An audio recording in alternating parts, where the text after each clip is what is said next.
Jeff Abbott is our final reader. Jeff is the New York Times bestselling author of 20 novels. His books have been selected as summer reads by the Today Show, Good Morning America, and USA Today. It's been a bestseller in the UK, France, and many other countries. His latest is The Three Beths. And that's the one we have over there.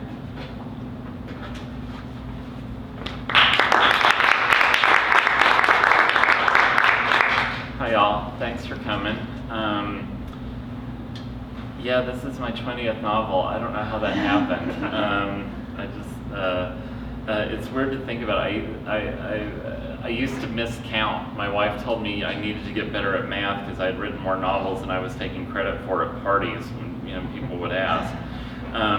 But this is actually my second of 3 novels set primarily in the Austin area. I've set my books all over the world. And back then, my wife and I would go and do the research wherever the book was set. So I would pick a place that I would want to go visit. And my publisher said, "You've come up with the greatest tax deduction for an author ever, and that you get to go on these trips and do the research. And then you have to write the book," which is the other side of it.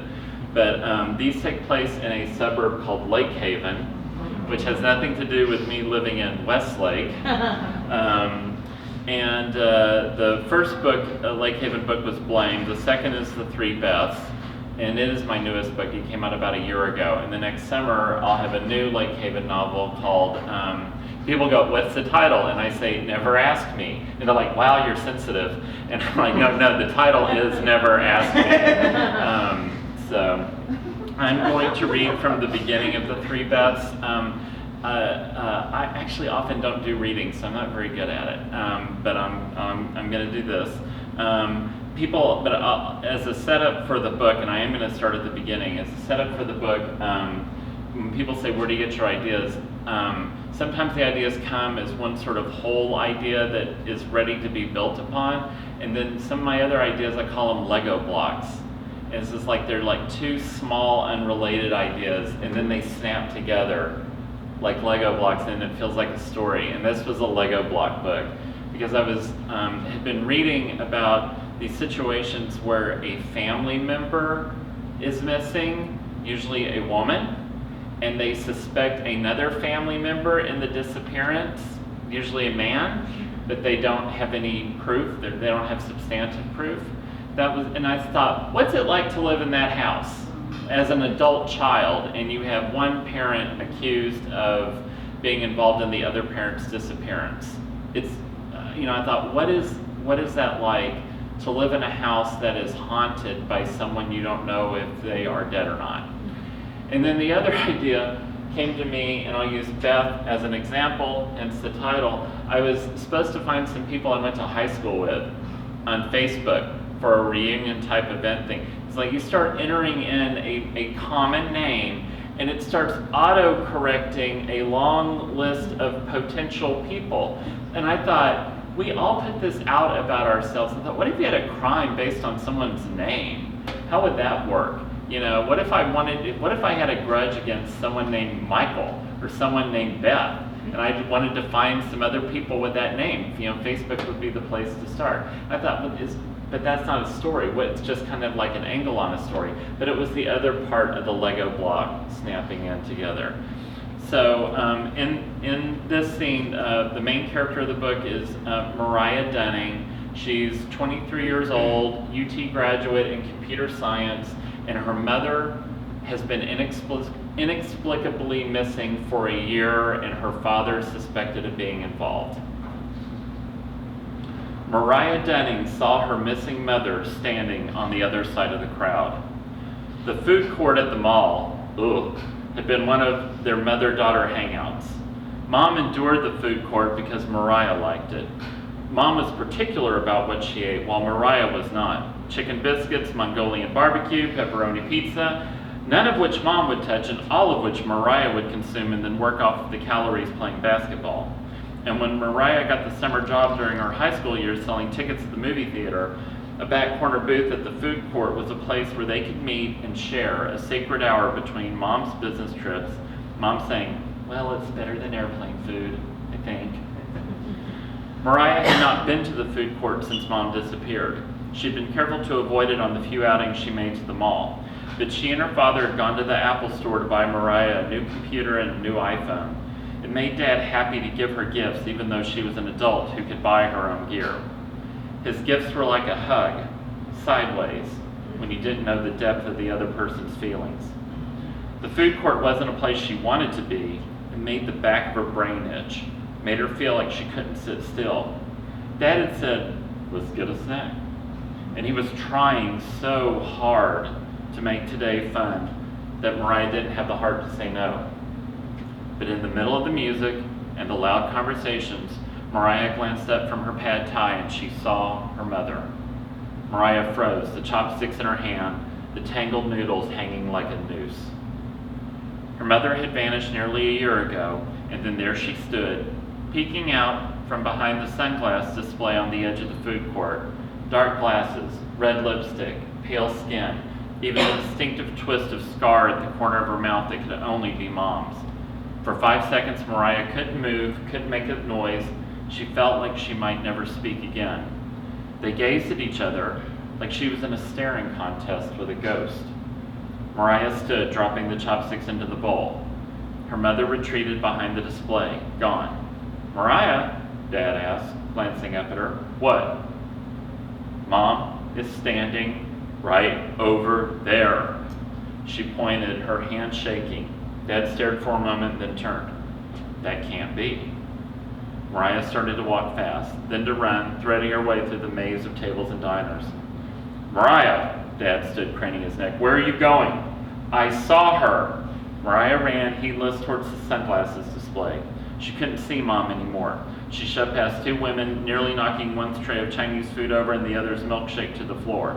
"Mom! Mom! Mariah!" Dad called, calling low and urgent, like he didn't want people to notice.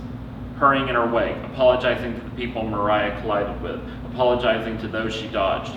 "Mariah, wait!" He made his voice steel, trying to stop her. "Mom!" She screamed long and loud, like she could leash her mother with the sound of her voice. Like Mariah was still a child instead of 22 years old. She moved fast but blindly, hardly seeing the people she pushed aside. She circled the sunglasses vendor. Mom was gone. She spoke to the clerk. "There was a woman just here, dark hair, dark coat, scarred mouth, 40s. Where did she go?" The clerk shrugged. "I'm sorry, I didn't see her." "She was just here." Mariah's voice shook as she glanced around. "I didn't see her," the clerk repeated. People were staring, watching. Mariah saw a girl aim a smartphone at her. Mariah hurried beyond the display, past 4 other mall carts, out into the wide hub where 2 wings of the mall came together. Ahead of her was a 2-story department store. To her left, a wing of the mall with a bunch of specialty shops. To her right, the ever-busy Apple store and several smaller stores. "You didn't see her," Dad said, touching her arm, and she flinched away. "Sweetie, if it was her, she wouldn't have run. You imagined it." "I didn't." Mariah thought she was here. "I saw her." "You didn't," Mariah said. Dad said, as if Mariah's thoughts displayed on her forehead. "Mariah, let's go." A tinge of embarrassment touched his voice.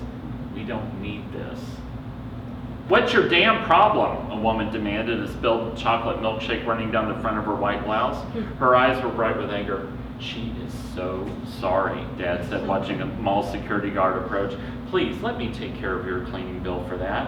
He opened his wallet, began to count out 20s. He seemed desperate for them not to be noticed. "Hey, haven't I seen you on TV?" the woman said. "No," Dad said. "No, no." Mariah ignored them both. "She wanted to see you. She came and she looked right at you." No sign of her either to the left or right.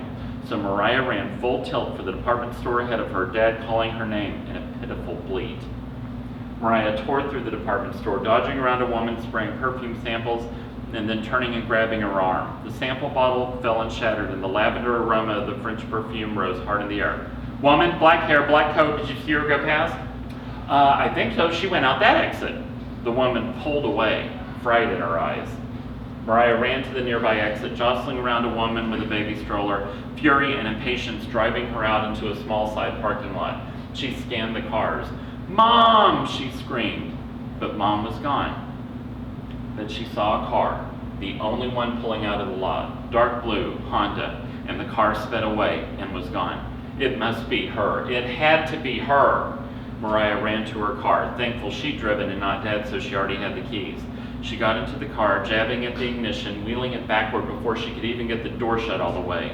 In the mirror, she saw Dad running toward her, his expression frantic. She powered down the lane, racing out into traffic, narrowly missing an oncoming minivan loaded with a mother and kids. The mother honked and screamed at her, and Mariah screamed back, "Sorry!"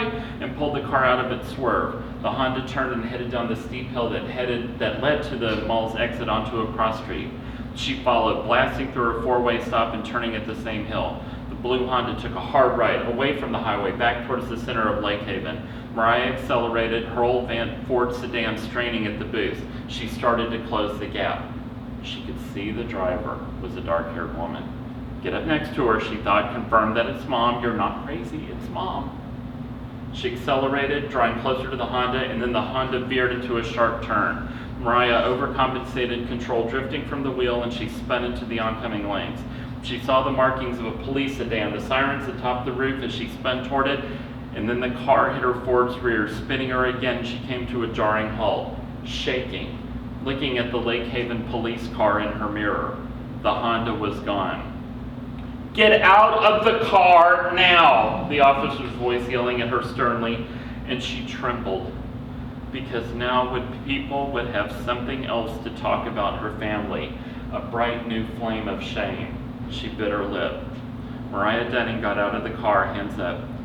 "Hello, officer. I have a bunch of guns and gear in my trunk, and I have a telescoping baton in my boot, just so you know."